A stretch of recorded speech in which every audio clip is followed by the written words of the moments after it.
నమస్తే. ఇన్నాళ్ళు నన్ను సపోర్ట్ చేస్తూ, ఎంకరేజ్ చేస్తూ మీ ప్రేమని నాకు అందిస్తున్న ప్రతి ఒక్కరికి కృతజ్ఞతలు. అలాగే ఈ వీడియో కూడా ఖచ్చితంగా మీకు ఉపయోగపడుతుంది. లైక్, షేర్ అండ్ సబ్స్క్రైబ్ చేసి మీ సపోర్ట్‌ని నాకు అందించండి. అలాగే ఈ వీడియో పట్ల మీకున్న అభిప్రాయాన్ని కామెంట్ సెక్షన్‌లో కామెంట్ చేసి తెలియజేయండి. ఇప్పుడు వీడియోని చూద్దాం. నమస్తే, వెల్కమ్ టు అవర్ ఛానల్. నేను పద్మిని. ప్రస్తుతం పాటు ప్రముఖ ఆధ్యాత్మికవేత్త, వేద పండితులు, శ్రీ విద్య స్పిరిచువల్ సొసైటీ వ్యవస్థాపకులు, ఆగమ కేసరి శ్రీ చిర్రావూరి శ్రీరామ్ శర్మ గారు మనతో పాటు ఉన్నారు. మాట్లాడదాం. నమస్కారం అండి.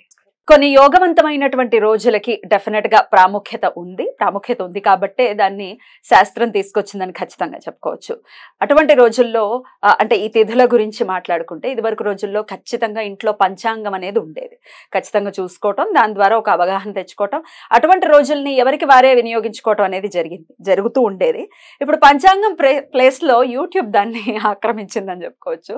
డెఫినెట్ గా ఇవన్నీ కూడా గుర్తు చేయటం అనేది బాధ్యతగా నేను కూడా ఖచ్చితంగా భావిస్తూ, మరి రేపటి రోజున, రేపు గురువారము పుష్యమి నక్షత్ర వ్యాప్తి ఉంది కాబట్టి గురు పుష్యమి యోగం ఏర్పడుతున్నటువంటి రోజున ఎటువంటి అంటే దానికి ఉండేటటువంటి ప్రాముఖ్యత, ఎలా వినియోగించుకోవచ్చు ఆ రోజు అనేది ఒక్కసారి మీ ద్వారానండి.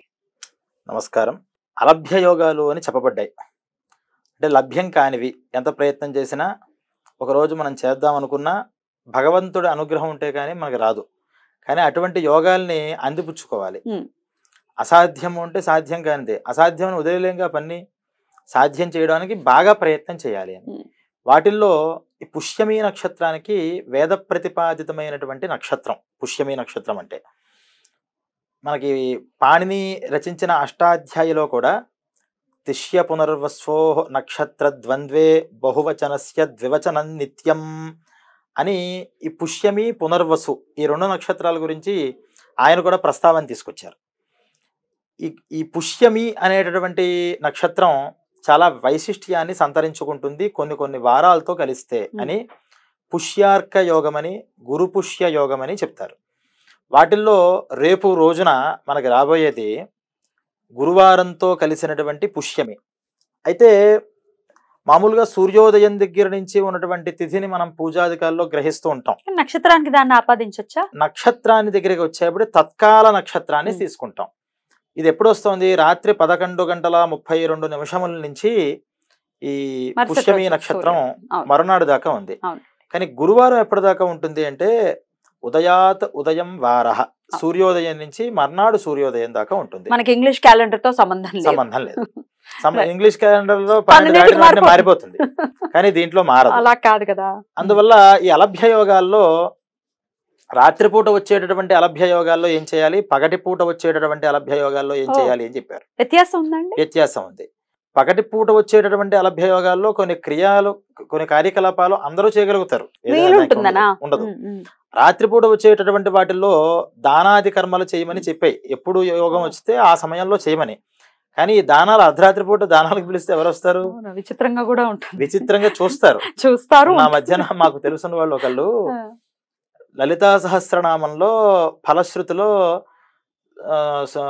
పౌర్ణమాస్యాం చంద్రబింబే ధ్యాత్వాశ్రీ లలితాంబిక అని ఉంది. పౌర్ణమాసి రోజు చంద్రబింబాన్ని చూస్తూ అమ్మవారిని ధ్యానం చేస్తూ చేయమని. అయితే పెద్దల దగ్గర నుంచి ఏంటంటే ఒక పాలు గిన్నెలో కానీ ఒక పళ్ళెంలో కానీ పెట్టుకుని ఆరు బయట చంద్రుని చూస్తూ చంద్రకిరణాల పాలలో పడితే అయితే మంచిదని చెప్పారని.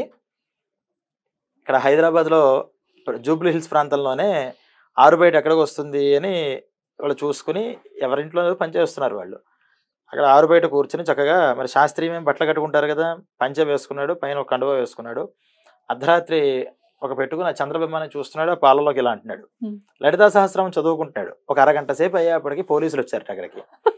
చుట్టుపక్కల వాళ్ళు కంప్లైంట్ ఇచ్చారు, ఏదో క్షుద్ర పూజలు చేస్తున్నాడు, చంద్రుడిని చూస్తూ ఇక్కడ కింద ఏవో తెల్లగా కనిపిస్తుంది అని. అంటే అర్ధరాత్రి పూట చేసే వాటికి కొన్ని ఇబ్బందులు కూడా ఉంటాయి. అంటే ఇబ్బందులు చేసే వాళ్ళకి కాదు, తెలియని వాళ్ళ ద్వారా ఉంటాయి అని అనుకోవచ్చు. అంటే మనం చేస్తున్నప్పుడు పక్కన వాళ్ళ సహకారం లేదు, చాలా ఇబ్బందులు పడుతుంది. కానీ చాలా దారుణం అండి. ఏదో క్షుద్ర పూజలు అంటే వాటికి వాడే పరికరాలు వేరే ఉంటాయన్న అవగాహన జనరల్ గా ఏంటంటే పబ్లిక్ కి రాత్రిపూట చేస్తున్నారంటే ఇదేదో కొంచెం మంచిది కాదు అని ఒక బ్యాడ్ ఒపీనియన్ పడిపోయింది. అక్కడికి వచ్చిన తర్వాత సరే మళ్ళీ అతను అవన్నీ కూడా చూపించి దాని విషయం అంతా చెప్పిన తర్వాత మళ్ళీ వాళ్ళు వెనక్కి వెళ్ళారు. కానీ పోలీసులు అయితే వెళ్ళిపోయారు కానీ ఇప్పటికీ మనం కూడా అతని గురించి చెప్పుకుంటున్నాం. అంటే అపఖ్యాతి మాత్రం అలా వచ్చింది. అలా ఏంటంటే అర్ధరాత్రి పూట దానాలు ధర్మాలు అంటే కూడా వచ్చే వాళ్ళు కూడా రారు. అందుకని అలభ్య యోగాల్లో గురు పుష్యమి, పుష్యార్కము వంటి యోగాలలో ఏం చేయాలి అంటే బదనికలు తీయమన్నారు ముఖ్యంగా. అంటే ఒక మీకు బదనికలు అంటే ఐడియా ఉండుంటుంది. ఈ బదనికలు తీసేదానికి ఈ యోగాలు చెప్పారు. అలాగే ఎందుకు బదనికలు తీయమన్నారంటే ఓషధీ శక్తి ఈ యోగ సమయంలో ఉత్తేజకరంగా ఉంటుంది అని. అడవుల్లోకి వెళ్ళి చేయగలిగే పరిస్థితి ఇప్పుడు ఎవరికి లేదు అర్ధరాత్రి పూట. మనం ఏం చేయాలి దానికి అంటే అలభ్య యోగ సమయంలో చేసేటటువంటి మంత్రానుష్ఠానం ఉత్తమోత్తమైనటువంటి ఫలితాలని ఇస్తుంది. అందుకనే మనం సూర్యగ్రహణాలు, భానుసప్తములు అలా చాలా అనేకమైన ఉన్నాయి. వచ్చిన వాటిల్లో ఏవైతే ఉన్నాయో వాటిని గుర్తుంచుకుని మనం చేస్తూ ఉంటాం. వాటిల్లో ఈ గురు పుష్యమి అనేటటువంటి యోగం రేపు 11 గంటల అంటే గురువారం రాత్రి 11:30 దగ్గర నుంచి సూర్యోదయం దాకా ఎంత సమయం కుదిరితే అంత సమయం.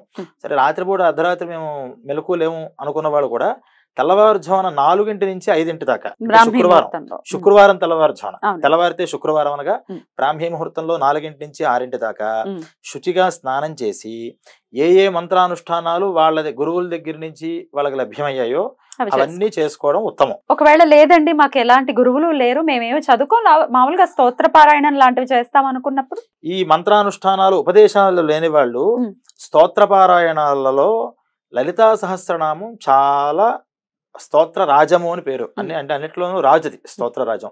లలితా సహస్రనామ పారాయణ చాలా మంచిది. స్తోత్రం లలితా సహస్రనామం అంతా కూడా రాని వాళ్ళు మొదటి నామం బీజాక్షర సంయుక్తంతో కానీ బీజాక్షర రహితంగా అయినా సరే ఆ మొదటి నామాన్ని ఎంత ఎక్కువ సార్లు చేయగలిగితే ఈ అలభ్య యోగాలలో మంత్రాలలో ఉన్నటువంటి తీవ్రత పెరుగుతుంది. అందువల్ల ఈ సమయాల్లో పెంచుకోవడం వల్ల మనం నిత్యం వాడేటటువంటి నగలు అప్పుడప్పుడు వాటిని మనం షైనింగ్ పెడుతూ ఉంటాం, మెరుగు పెడుతూ ఉంటాం. అంటే మరింత కాంతివంతంగా అవ్వడానికి ఈ అలభ్య యోగాల్లో చేసేటటువంటి మంత్ర జపాలన్నీ కూడా మరింత తీవ్రతని ఇస్తూ ఉంటాయి. శ్రీమాత, శ్రీ మహారాజ్ని, శ్రీమాత్రే నమః అని అన్నా చాలు. శ్రీమాత్రే నమః అంటే శ్రీమాత అనేది మొదటిది, శ్రీమత్ సింహాసనేశ్వర్యై నమః రెండో నామం, మహారాజ్ఞే నమః రెండో నామం, శ్రీమత్ సింహాసనేశ్వర్యై నమః మూడో నామం. అందువల్ల ఈ శ్రీమాత్రే నమః అనేటటువంటి దానికి 5 పేజీలు వ్యాఖ్యానం రాశారు భాస్కర రాయలు వారు. ఆ శ్రీమాత్రే నమః అనేటటువంటి దాంట్లో చాలా ఉత్తమమైనటువంటి అర్థం ఉంది. అందువల్ల ఆ నామాన్ని దాన్ని చేసుకోవచ్చు. కేవలం ఇవి కూడా మాకు తెలియదండి, అసలు అంత నామం ఉన్నా సరే మాకు ఏదో ఒక బీజాక్షరం అయితేనే మాకు మనస్సు లగ్నం అవుతోంది అనుకునే వాళ్ళు శ్రీం అనేటటువంటి బీజం, శ్రీం బీజం, శ్రీం శ్రీం శ్రీం శ్రీం దేవి భాగవతంలో శ్రీం అనేటటువంటి దానికి ఐం అనేటటువంటి దానికి అసలు ఆ ఒక్క బీజాక్షరానికి ఎంత అద్భుతమైన శక్తి ఉంటుందో వ్యాఖ్యానం చేశారు. లక్ష్మీ జ్ఞానం రెండు అన్నిటిని అలా శ్రీం అనేటటువంటి అనుగ్రహం, లక్ష్మీ అనుగ్రహాన్ని కూడా ఖచ్చితంగా ఈ శ్రీం అనేటటువంటి బీజాన్ని వాళ్ళు దాన్ని చేసుకోవడం. అలాగే ఈ గురు పుష్య యోగంలో అనేక మందికి దారిద్ర్య సమస్య చాలా మందికి, అంటే లేకపోవడం, ఉన్నది కూడా నిలవకపోవడం ఇంట్లో. అందుకని ఇటువంటి సమయాల్లో ఏమన్నారంటే అలభ్య యోగ సమయాలలో ఇంట్లో మనం ఎనప పెట్టుకున్నా, షాపుల్లో అంటే అర్ధరాత్రి పూట తీయలేకపోవచ్చు, కానీ కావాలి అనుకున్న వాళ్ళు షాపులో పెట్టేటటువంటి ధనం ఏదైతే ఉంటుందో కొంత ధనాన్ని వారి ఇంట్లో పెట్టుకుని దానికి ఒక చిన్న పరిహారోపాయం, దీన్ని తోట్కాస్ అంటారు. అంటే ఇది ఒక అనుభవ సిద్ధమైనటువంటి ఒక జ్ఞాని దాన్ని చేసి ఇలా జరిగితే నీకు మంచి జరుగుతుంది అని చెప్పినవి. ఇవి మనకి శాస్త్ర గ్రంథాల్లో కనిపించవు. దానికి ఏమి శక్తి లేదనో కాదు, ఇప్పుడు ప్రామాణికతను చూపించండి అని పెద్ద తమాషానే నడుస్తుంది. సో అలా కాదు, మన సమస్య తీరటం అనేది మనకి ఇంపార్టెంట్. అందులో ఈ థాట్ కాల్స్ ఏంటంటే వాటిని మనం చిట్కాలు అంటూ ఉంటాం. ఈ పెద్దవాళ్ళు అంటే మన పెద్దవాళ్ళు, మీ పెద్దవాళ్ళు, మా పెద్దవాళ్ళని కాదు, ఒక మంత్ర సాధకులు. మనం ఇప్పుడు పాము మంత్రం, తేలు మంత్రం, బెణుగు మంత్రం అని మనకి వినేవాళ్ళం. పాములు నరసయ్య గారి గురించి వినుంటారు. అసలు ఆయన ఒక అద్భుతం సృష్టించారు. ఈ మంత్రాలన్నీ ఏంటి అంటే మహామంత్రాలు బీజాక్షరాల్లో లా ఉండవు, మాటల్లో ఉంటాయి, చిన్న చిన్న మాటలు. సైకలాజికల్ గా కూడా అవి వర్క్ చేస్తాయి. మనం చేసే రెమెడీస్ కూడా అంతే, సైకలాజికల్ గా బ్రెయిన్ యాక్సెప్ట్ చేస్తుందో ఇది మన లక్ష్మీదేవికి ఇది చేసాము, డెఫినెట్ గా అనుగ్రహం. ఖచ్చితంగా.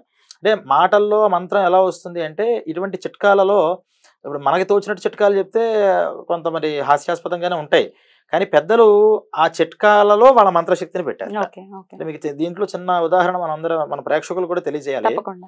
పూర్వం ఒక ఊళ్ళో ఒక మంచి మంత్రవేత్త ఒక ఆయన ఉండేవాడు. మంత్రవేత్త అంటే వాళ్ళు మామూలుగానే ఉంటారు, మళ్ళాగానే మంత్రాలు అంటే పెద్ద పెద్ద బొట్లు పెట్టుకుని మెల్లో కపాలమాలు వేసుకునే ఉండరు వాళ్ళు. మంత్రాలు బాగా మంత్ర సాధన చేశాడు ఆయన. చేసిన ఆయనకి ఏమైందంటే ఆయనతో వాళ్ళ ఊళ్ళో వాళ్ళ అమ్మాయికి పెళ్లి చేశాడు. కాకపోతే కొంచెం ఏవో ఇబ్బందులు పెడుతున్నాడు అల్లుడు. ఆ ఇబ్బందులు పెట్టే పరిస్థితి వచ్చింది. ఒకరోజు ఆ ఊరి నుంచి అంటే ఈ మంత్రగాడి ఊరి దగ్గర నుంచి అల్లుడి ఇంటి దగ్గరికి, ఇది ప్రత్యక్షంగా జరిగిన విషయం, ఎవరో వెళుతుంటే ఆ వెళ్ళే అతనికి ఏం చెప్పాడంటే మా అల్లుడి దగ్గరికి వెళ్ళి మీ మామగారు అడిగారని చెప్పు అన్నట్ట. ఏమని చెప్పాడు? మీ మామగారు అడిగారని చెప్పు అని చెప్పాట. చెప్పు అని. ఈ అతను వెళ్ళాడు. వెళ్ళిన తర్వాత అల్లుడి దగ్గరికి వెళ్ళి మీ మామగారు అడిగారని చెప్పు అని చెప్పారు అన్నట్ట. అని చెప్పిన వెంటనే అల్లుడు గమనించి నన్నెందుకు అడుగుతాడు అని పక్కన ఉన్న చెట్టు కొట్టేట, దీన్ని అడుగుంటాడు అని. వెంటనే ఆ చెట్టు ఒక్కసారిగా భగ్గమని మండిపోయిందిట. ఇది జరిగింది. ఏంటి విషయం అంటే మీ మామగారు అడిగారని చెప్పు అనేటటువంటిది ఒక మంత్రంగా ప్రయోగం చేసి పంపించాడు. ఈ అడిగిన వాడికి తెలియదు దాంట్లో మంత్రం ఉందని. ఆ మంత్రం కనుక విండి దాన్ని యాక్సెప్ట్ చేస్తే, ఓహో అడిగారా బాగున్నానులే అని చెప్పుండుంటే ఇతను భగ్గుమనేవాడు. అంటే వాళ్ళ కూతురు ముందరగా చెప్పింది, మా నాయన కొంచెం ఇబ్బంది పెడుతూ ఉంటాడు, అందుకని ఇలాంటి చిట్కాలు ఉంటాయని ఇవో నేర్పించినట్టుంది. అది దృష్టిలో పెట్టుకున్నాడు. మీ మామగారు అడిగానని చెప్పిన అంటే ఆ స్ఫురణ కూడా ఆ టైంకి రావాలి కదా. నన్ను అడుగుతాడు లేని చెట్టును కొట్టాడు. అంటే దాన్ని చెట్టు వేతకి ట్రాన్స్ఫర్ చేసేసాడు. అంటే మంత్రం అనేది ఇలా ఉంటుంది. ఈ మంత్రాలు గురించి మనం ఎందుకు చెప్తున్నాం అంటే గురు పుష్యమి అనేటటువంటి యోగంలో ఈ మంత్రాలతో చేసేటటువంటి థాట్కాల్లో కూడా ఇలా ఈ మాటల్లో ఎలాగైతే వాళ్ళు ఈ శక్తిని ప్రవేశపెట్టారో ఈ చిట్కాల్లో కూడా వాళ్ళు ప్రవేశపెట్టారు. ఈ చిట్కాని నేనేదో కనిపెడతానంటే అవదు, ఒక మహాసిద్ధుడు దగ్గర నుంచి రావాలి. వీటి గురించి శాబర తంత్రాలు అంటారు, వీటిని శాబర మంత్రాలు అని. ఇవన్నీ వాళ్ళు స్వయంగా అనుభవించి చేశారు. పవర్ కూడా అలానే ఉంటుంది, ఖచ్చితంగా. అంటే వాటికి కూడా ప్రామాణికత ఉంది. ఈ శాబర మంత్రానికి కూడా ప్రామాణికత అంటే ఇది అనుచానం ఉండాలి. ఎవరైనా పూర్వం నుంచి చేస్తున్న వాళ్ళు అంటే ఎక్కడికి వచ్చినా ఎట్లాస్ట్ ఏమవుతుందంటే మన నమ్మకం. ఇప్పుడు పుస్తకంలో ఉంది అని చూపించినంత మాత్రాన నమ్మకం కలుగుతుందని చెప్పగలమా? ఏమో ఇది ఎవరు రాశారో, రాసిన వాడిని ఇప్పుడు తీసుకురాలి. ఇంకా మహాభారతం మీద ప్రామాణిక బుద్ధి రావాలి అంటే సాక్షాత్తు వ్యాసుల వారిని పిలవాలి. ఇప్పుడు పిలిచిన ఆయన వ్యాసుడు కాదో ముందర అలా నిర్ధారించుకుని ఆయన చిరంజీవి నిర్ధారించుకున్నా కూడా నమ్మకం కలగదు. ఏమో వేషం వేస్తున్నాడేమో అంటే జనాలు మానసిక స్థితి అలా వెళ్ళిపోయింది. మనం చేసే దాని మీద నిష్ఠతో చేయాలి. అయితే ప్రస్తుతానికి ఏంటంటే గురు పుష్యమి రాత్రి 11:30 సమయంలో కానీ తెల్లవారుజామున 4 గంటల సమయంలో కానీ వ్యాపార స్థలాలలో వాళ్ళు పెట్టేటటువంటి ధనాన్ని కానీ లేదా కొన్ని స్టాక్స్ ఉంటాయి, అవి సేల్ అవ్వవు. బట్టల వ్యాపారం చేస్తారు, సేల్స్ అవ్వవు. సేల్ అవ్వని వాటిలో అన్ని తీసుకుంటే ఒక గింజ తీసుకొచ్చినట్లు ఆ స్టాక్ లో ఉన్నటువంటి ఏదో ఒక వస్త్రాన్ని కానీ ఇవి తీసుకొచ్చి ఇంట్లో పూజా మందిరంలో రేపు ఉదయాన్నే కానీ సాయంత్రం లోపల మీరు ఏర్పాటు చేసుకుని రాత్రి 11:32 నుంచి ప్రారంభం అవుతున్నటువంటి ఈ గురు పుష్య యోగ సమయంలో మీకు దుకాణాలలో మీకు దొరుకుతుంటుంది ఉత్తరేణి అని. ఉత్తరేణి ఇంకా కల్తీ అవ్వలేదు. అది ఉత్తరేణి సమిధలు లాగానే దొరుకుతాయి. అన్ని పూజా స్టోర్స్ లో దొరుకుతాయి ఉత్తరేణి.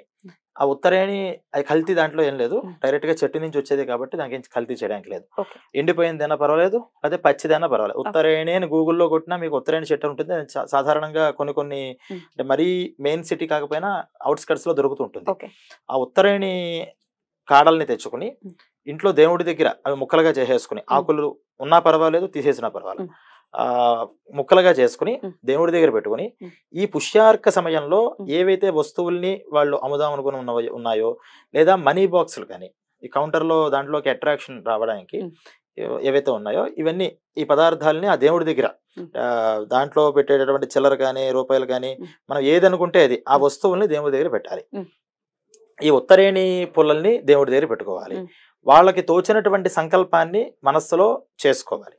చేసుకుని ఈ గురు పుష్యమి రెండిటికి కూడా బృహస్పతి అది దైవం. అంటే బృహస్పతి అనుగ్రహం ఉంటే ఏమవుతుందంటే ఆకర్షణ శక్తి పెరుగుతూ ఉంటుంది.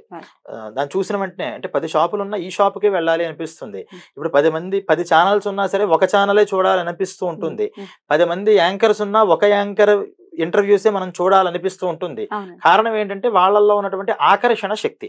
ఈ ఆకర్షణ శక్తిని అభివృద్ధి చేయాలి అంటే దానికి ఉత్తరేణి బాగా బాగా పనిచేస్తుంది. ఉపయోగపడుతూ ఉంటుంది. సో దేవుడి దగ్గర అందువల్లే పెట్టుకుని అందువల్లే ఈ ఉత్తరేణి దగ్గరికి వచ్చేటప్పుడు కూడా మీకు నవగ్రహాలలో బుధుడికి ఉత్తరేణిని చెప్తారు. పెడతారు.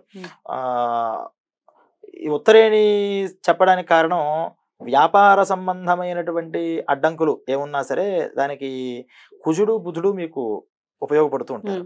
అడ్డంకులు వేసేవాళ్ళు దాన్ని బాగా యాక్టివేట్ చేసేవాళ్ళు. అంటే దీంట్లో ఇంకా ఉత్తరేణి గురించి చెప్తే చాలా విషయాలు ఉన్నాయి. ఈ ఉత్తరేణి ఈ రెండు కూడా పెట్టుకోవడం, దానికి గుగ్గులం అని మీకు దుకాణాల్లో దొరుకుతుంది, సాంబ్రాణి లాంటిది. ఆ గుగ్గుల ధూపాన్ని ఆ ఉత్తరేణికి బాగా వేయడం, ఈ వస్తువులకి ఏవైతే వస్తువులు ఉన్నాయో ఆ వస్తువులకు కూడా వేయడం. ఈ వేస్తున్న సమయంలో బృహస్పతి రాజ్ఞే నమః, బృహస్పతి రాజ్ఞే నమః ఇంతే మంత్రం. దీనికి ఓం అనేది చేర్చకూడదు. బృహస్పతి రాజ్ఞే నమః అనేటటువంటి మంత్రాన్ని ఎంతసేపు వీలైతే అంతసేపు ఆ ధూపం వేస్తూ చేయడం. అంటే మనం సాధారణంగా 27 కానీ లేదా 54 కానీ 108 కానీ మనం అనుకుంటాం కాబట్టి సంఖ్యలు చేసుకోవడం, కానీ ధూపం వేస్తూ సంఖ్యలు లెక్క పెట్టాలంటే కుదరదు. అందువల్ల ధూపాన్ని మనం ఎంతసేపు వేయగలిగితే మన మనస్సులో ఉన్నటువంటి ప్రేయర్, మన సంకల్పం ఏదైతే ఉందో అది ఎంతసేపు నెరవేర్చగలిగితే అంతసేపు కూడా బృహస్పతి రాజ్ఞే నమః అని అనుకుంటూ దానికి ధూపాన్ని వేస్తూ ఉండడం. ఈ ధూపం వేసిన తర్వాత ఆ పదార్థాల మీద వేసినటువంటి మనం ఈ పూజా కార్యక్రమం ఒక పావు గంట అరగంటలో పూర్తయిపోతుంది కదా. అయిపోయిన తర్వాత పసుపు కలర్ ఒక వస్త్రంతో ఈ ధనాన్ని ఆ ఉత్తరేణుల్ని కప్పేయడం దేవుడి దగ్గర. అది పొద్దున సమయం దాకా ఉంచుకోవడం. 4ంటికే కనుక తెల్లవారుజామున దీన్ని చేయగలిగితే సూర్యోదయం అయ్యేదాకా కప్పేసి ఉంచడం. సూర్యోదయం అయిన తర్వాత దుకాణాలకి వెళ్ళేటప్పుడు మనం తెచ్చినటువంటి మన రాత్రి ధూపం వేసినటువంటి ఈ ఏవైతే ఉన్నాయో ఉత్తరాయణం ఏవైతే ఉన్నాయో అవి ఆ వస్త్రంలో పెట్టి బాగా దాన్ని ఒక 9 మడతలు వచ్చేలాగా, అంటే ఫోల్డ్ చేసినప్పుడు 9 సార్లు మనం ఫోల్డ్ చేయగలగాలి. ఫోల్డ్ చేసేలా చేసి దాని మీద కాస్త పసుపు కుంకుమ వేసుకుని అది అనేక గ్రహణ అంటే ఆకర్షణ చేసేటటువంటి ఔషధుల యొక్క ప్రతీకగా ఆ ఉత్తరాయణ భావన చేసుకుని దాన్ని మనం క్యాష్ బాక్స్ లో కానీ వ్యాపారంలో ఇళ్లలో చేసినప్పుడైతే బీరువాలో కానీ దాన్ని పెట్టుకున్నట్లయితే ఒక బదనికని తీసి దాంతో చేసేటటువంటి ప్రయోగాలు ఏవైతే ఉన్నాయో అవి చేయడం అందరి వల్ల సాధ్యం కాదు. అటువంటి బదనికలు కూడా అందరూ తీలేరు, తీసినా మంత్రాలు దొరకవు. ఇప్పుడు మనకి మార్కెట్ లో ఈ బదనికలు అవి ఇవి అని చెప్పి ఏవి పడితే అమ్మేస్తున్నారు. పాపం ఎంతో నమ్మకం విశ్వాసం భక్తులకి పాపం చేసే జనాలకి ఎవరి కష్టం వాళ్ళది, ఏ మంది ఇస్తే తగ్గుతుందో అని ప్రయత్నం చేస్తున్నారు. ఎక్కడికి వెళ్ళక్కల్లా, అసలు ఏ బదనికలను నమ్మద్దు. బదనికలు ఎవడైనా కష్టపడి తీసినా దాన్ని ఎవరికి ఎవరు, ఎందుకంటే నిజంగా అంత బదనికి ఉంటే వాడే ప్రయోగం చేసుకుంటాడు. అది ఒరిజినల్ అయితే వాడే చేసుకుంటాడు, కానీ పక్కవాడికి ఎందుకు ఇస్తాడు డబ్బులు? లక్షలు కోట్లు పెడితే గానీ రావు బదనికలు. నిజంగా కోట్లు పెట్టే పరిస్థితులు ఉంటే అసలు వాడికి బదనికతో పనే లేదు. ఈ వీడియోలు కూడా చూడాలి. అందుకని ఏంటంటే ఈ బదనికల జోలికి వెళ్ళక్కర్లేదు. మనకి మనమే స్వయంగా బదనిక కన్నా ఎక్కువ ఆకర్షణ శక్తి అనేటువంటి, అంటే మనకి దొరికేటటువంటి ఒక ఉత్తరాయణినే ఆ సమయంలో ఈ గుగ్గుల దీపం వేయడం వల్ల మంత్రంతో మనం చేయడం వల్ల ఆ పవర్ అనేది ప్రకృతిలో ఉన్నటువంటి దాన్ని ఆకర్షిస్తుంది. దాన్ని వ్యాపార స్థలాల్లో పెట్టుకోండి. పెట్టుకున్న తర్వాత దాని ప్రభావం ఎలా ఉంటుంది అనేది ఈ వీడియో చూస్తున్న వాళ్ళందరూ కూడా కామెంట్స్ రూపంలో మీకు తెలియజేస్తారు. తెలియజేయాలనే కదా, లేకపోతే మీకు ఉపయోగపడాలనే కదా ఇవి చేయటం అనేది. అందరికీ ఉపయోగపడేటువంటి యోగాలు, ఇటువంటి యోగాలు ఇలాంటి చిన్న చిన్నవి చేసుకోవడం వల్ల అంటే ఈ రోజుల్లో పెద్ద పెద్ద పరిహారాలు, పెద్ద పెద్ద పూజలు అందరూ చేస్తున్నట్టుగా వర్కౌట్ అవుతాయి. చాలా చాలా వివరణాత్మకంగా చెప్పారండి. చాలా చాలా కృతజ్ఞతలు. మన వాళ్ళందరూ కూడా వినియోగించుకుని వారి ఆర్థిక పరమైనటువంటి ఇబ్బందుల్ని తొలగించుకుని దారిద్ర్య దోషాలు ఏవైతే ఉన్నాయో తొలగించుకోవాలని మనస్ఫూర్తిగా కోరుకుంటూ కృతజ్ఞతలండి. నమస్కారం.